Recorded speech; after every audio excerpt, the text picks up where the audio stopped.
అమ్మఒడి వస్తుందా? అమ్మఒడి వస్తుంది. ఇంట్లో ఎంతమంది ఉంటే అంతమంది అమ్మఒడి ఇస్తుంది. 15,000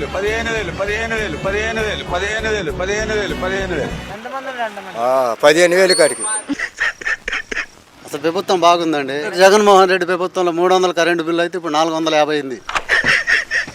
రైతు భరోసా ఏమో అందరికి అప్పుడు ఎరగనగా 40,000 వేయాలని ఆగిండండి. 20కి 20 కలిపి 40 వేయాలని ఆగిండు. ఇంట్లో ప్రతి మహిళకి 1,500 వస్తున్నాయి.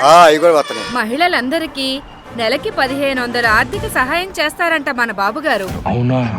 అబ్బా. ఉచిత బస్సు పరిస్థితి ఏంటంటారు? అది రోజు వస్తూనే ఉంది, పోతూనే ఉంది.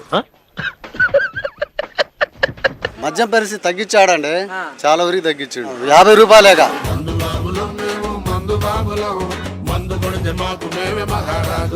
బెల్ట్ షాపులు పెడితే బెల్ట్ తీస్తాను తమ్ముళ్ళు అన్నాడు. అసలు బెల్ట్ షాపులు ఎక్కడా లేవా ఇప్పుడు? ఇంకా అసలు మా ఊళ్ళో బెల్ట్ షాపులే లేవండి.